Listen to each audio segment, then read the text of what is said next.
Portuguese footballer Diego জোটা ও তার ভাই Andre silver মৃত্যুতে গোটা ফুটবল বিশ্ব স্তব্ধ।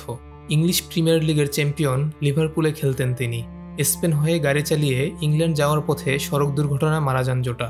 এখন কথা হচ্ছে, সহজ পথ বিমানে না গিয়ে কেন সড়ক পথে ইংল্যান্ডের পথ ধরেছিলেন জোটা? সিএনএন পর্তুগাল জানিয়েছে, ফুসফুসের অস্ত্রোপচারের পর জোটাকে বিমানে না যাওয়ার পরামর্শ দিয়েছিলেন চিকিৎসকরা। লিভারপুলের এই ফরোয়ার্ড ফেরি ধরার জন্য সান্তান্দারে যাচ্ছিলেন। ঠিক তখনই স্পেনের উত্তর পশ্চিমে তার ল্যাম্বরগিনি গাড়ির টায়ার ফেটে যাওয়ার পর দুর্ঘটনা ঘটে।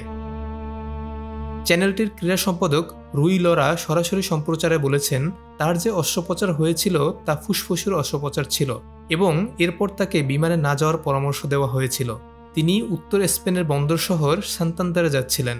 ফেরি পার হয়ে সেই পথে যুক্তরাজ্যে পৌঁছানোর জন্য এবং সেখানে পৌঁছানোর পর গাড়ি চালিয়ে যাওয়ার জন্য।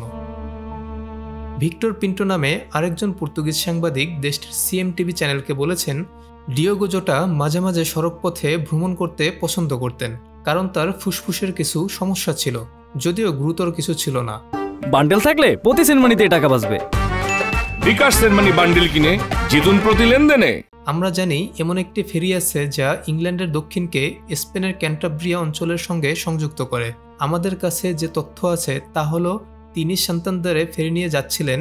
ইংল্যান্ড থেকে পর্তুগালে কোনো সড়ক পথ ছিল না, তাই এই ক্ষেত্রে ডিয়েগো জোটা তার ভাইয়ের সঙ্গে ফেরি ভ্রমণ করতেন। যে রাস্তায় জোটার মর্মান্তিক দুর্ঘটনাটি ঘটেছে তাকে স্পেনের সবচেয়ে খারাপ রাস্তাগুলোর মধ্যে একটা হিসেবেই বর্ণনা করা হয়। পর্তুগাল সীমান্তের কাছে স্পেনের উত্তর পশ্চিমে জামোরার অন্য একটি গাড়িকে ওভারটেক করার সময় জোটার ল্যাম্বরগিনির টায়ার ফেটে যায় বলে ধারণা করা হচ্ছে।